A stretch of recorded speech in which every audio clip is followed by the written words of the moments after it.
lu bakal gagal di tengah-tengah jalan. Kayak yang namanya halusinasi kan kadang nggak semua orang itu bisa kan. Kayak contohnya mereka bisa.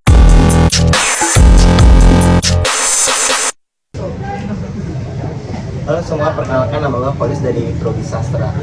Nah, sebelum membahas tentang sastra modern di era sekarang, perkenalkan dulu di samping gue Salma. Nah, sebelum gue membahas tentang novel dulu nih Sal, gue mau bertanya tentang pendapat lu sastra modern di era sekarang gimana sih? Menurut gua sastra modern di era sekarang itu kayak lebih mudah gak sih? Contohnya kayak buat nulis cerita Wattpad, lu bisa nulis dengan gaya bebas sesuai dengan apa yang lu rasain. Teknologi sekarang kan juga lebih gampang kan? Kayak lu mau baca novel atau cari-cari berita, baca-baca apapun lah intinya, lu tinggal buka Google, searching udah ketemu. Gak harus ke perpustakaan beli buku, kan gak harus kan, sekarang udah gampang lah intinya. Nah, dari segi itu juga ada segi negatifnya dong. Kayak yang penjual novel dia nggak laku dong gara-gara sekarang ada Wattpad apa instan di HP. Apalagi gue sering lihat di jalan-jalan yang beli koran itu juga jarang apa serba instan. Iya. Seperti kayak lu beli makan GoFood. Apalagi di era sekarang kayak generasi Z itu juga apa dia males, pengennya apa instan. Iya, lebih enak aja kali ya gitu. Nah, sekarang kayak gue mau nanya nih Sal tentang Wattpad lu. Lu terinspirasi dari siapa sih dan sejak kapan lu menulis Wattpad? Kalau gua pribadi ya, gua nulis Wattpad itu udah dari kelas 9 SMP sebenarnya. Itu udah lama banget ya? Iya, udah lama banget. Tahun berapa tuh Kak? Kira-kira berapa sih SMP? 2016 mungkin. Oh iya, kisaran 2015-an kan. Wattpad kan waktu itu juga lagi booming-boomingnya, nggak kayak sekarang kan. Dulu emang lagi rame banget, sampai akhirnya gue kepikiran kayak, oh apa gue tulis aja gitu ya. Siapa tahu tulisan gue banyak peminatnya, banyak yang baca gitu kan. Dan gue juga pengen bikin orang-orang tuh kayak terinspirasi dari cerita gue. Siapa tahu kan mereka bisa Ambil sisi positifnya aja. ngambil sisi positifnya juga.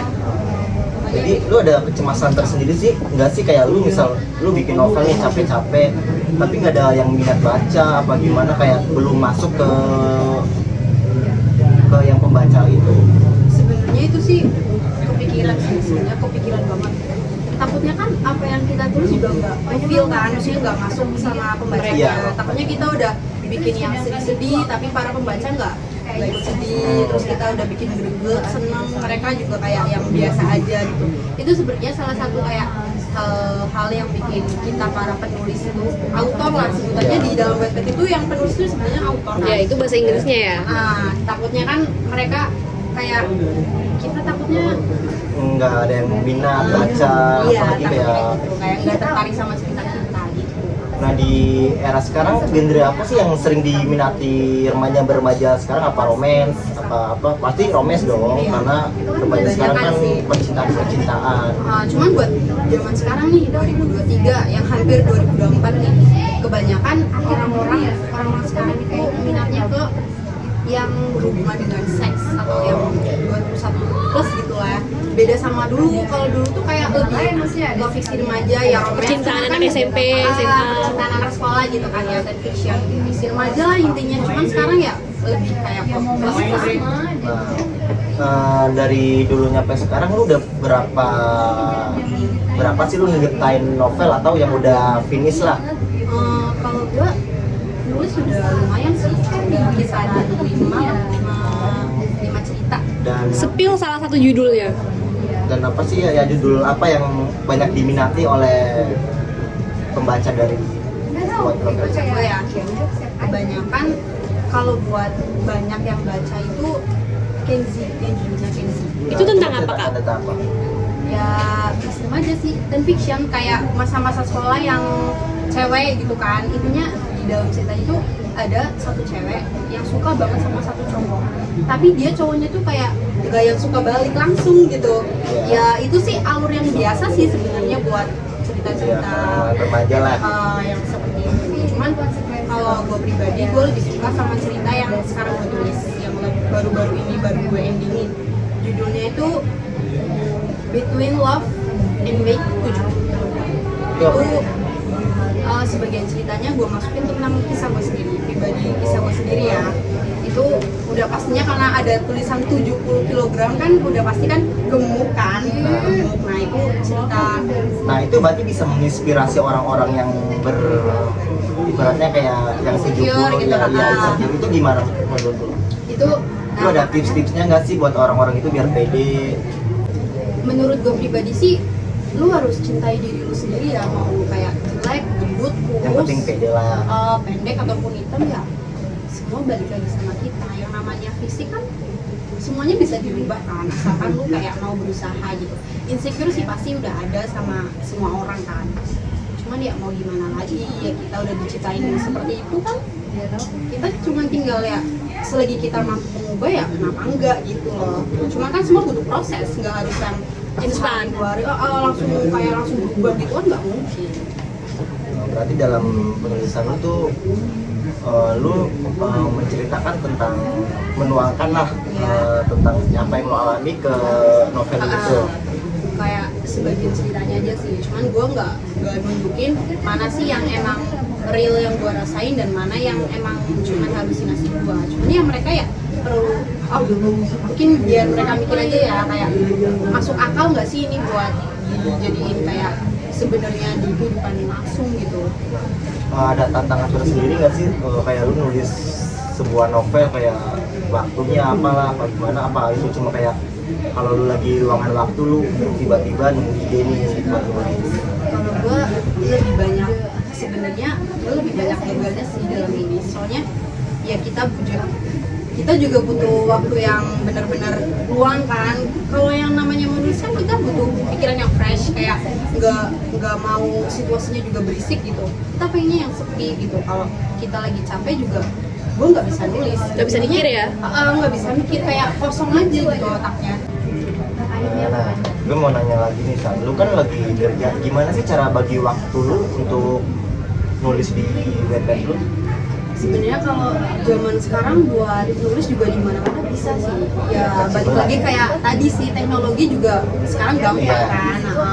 Buat nulis di mana-mana, di tempat kerja ataupun dimanapun lah, itu intinya lu bisa sebenarnya. Tapi minusnya jadi nggak fokus. Minusnya gitu doang sih, kayak lu jadi nggak bisa fokus, terus Nggak bisa susah mikir nyediain. gitu.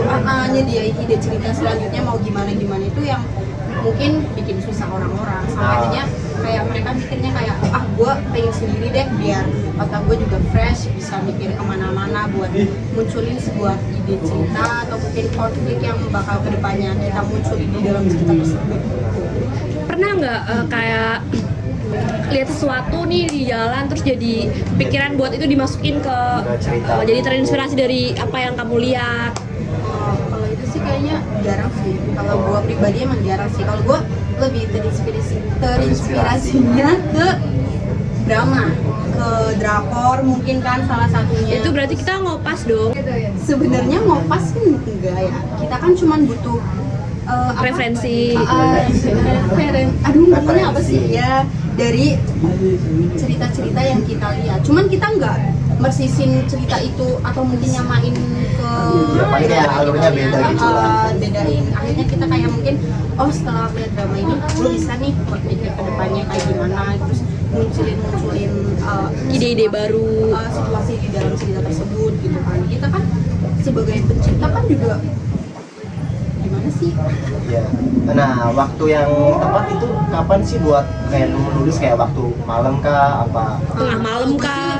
Lebih maksudnya ke malam ya, kayak contohnya kayak kalau lagi libur nih, libur kerja gitu, gua ambilnya malamnya. Soalnya kalau malam kan lebih tenang, nggak berisik gitu kan. Kita bisa jadi munculin ide-ide banyak gitu. Ada nggak sih kayak komenan yang kayak bikin lu ngedown gitu, apa gimana, komen-komen yang pedes gitu? Buat sekarang sih alhamdulillahnya nggak ada ya. Semua komentar yang gue dapet itu positif semua dan mereka juga malah nyemangatin gue. Apalagi kan tadi cerita gue yang terakhir itu kan sebagiannya kan terdapat kisah nyata di dalamnya. Dan gue juga jelasin di dalam partnya kalau gue sempat ngedown dan gue juga sempat berhenti setahun waktu nulis cerita itu. Itu gara-gara kenapa? Karena ya mikirnya kayak ih ini kisah gue gitu, ini kisah gue, masa ya gue harus tulis sedetail itu, kayak takut gitu, kayak sedih aja, dan kita kan otomatis flashback gitu kan ke masa lalu yang kita alami sendiri gitu kan. Jadi kita harus benar-benar kayak ya harus kuat gitu, kita harus kuat buat nulis hal-hal yang mungkin kita Menyakiti ya. nggak suka gitu yang pernah kita alami. Itu yang judul apa ya? Yang Between Love and When We Know. Itu udah selesai apa belum? Dan udah baru kemarin sih, dan mereka juga berharapnya ada season 2, part 2-nya. Ada beberapa yang komentar buat lanjutin cerita tersebut. Nah itu Cuman ada kepikiran lagi kan buat lanjutin yang keduanya? enggak sih, gua udah mendingin cerita itu, dan gua malah pengennya bikin cerita baru lagi. Itu kenapa nggak lu lanjut lagi? Karena kan banyak juga yang komentar-komentar pengen lu lanjutin lagi. Iya sih banyak, cuman gua nggak mau aja, soalnya kan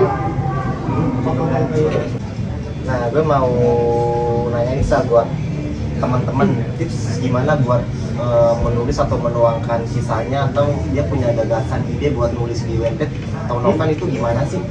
kalau menurut gue sih kuncinya satu ya, percaya diri itu harus. Sama tulisan sendiri itu kan, percaya diri itu kan harus kan. Kalau lu nggak yakin ya lu bakal gagal di tengah-tengah jalan. Kayak yang namanya halusinasi kan kadang nggak semua orang itu bisa kan. Kayak contohnya mereka bisa halusinasi tapi mereka nggak bisa Menuangkan dalam tulisan. menuangkan atau mengekspresikannya ke dalam sebuah cerita itu kan. Nggak semua orang bisa sih, itu menurut gue itu susah-susah juga gitu. Berarti kayak lu harus sering-sering lah kayak baca novel, Wattpad, Nah iya itu film-film. buat referensi aja sih biar. Oke, sekian dari podcast gua, dan makasih nih Sal udah jadi narasumber di podcast gua. Ya sama-sama. Dan apa nih pesan-pesan lu buat teman-teman di rumah? Buat pesan-pesan buat teman-teman di rumah ya, kalau emang kalian mau berkarya atau mungkin kalian punya ide banyak buat ngembangin sebuah cerita, bikin sebuah cerita, itu gak usah takut-takut ya. Kalian harus percaya diri dan kalian harus yakin kalau kalian itu bisa. Semua orang bisa kok sebenarnya, kalau mereka juga Punya niat. nah ya punya niat. Sekian, terima kasih. Kasih.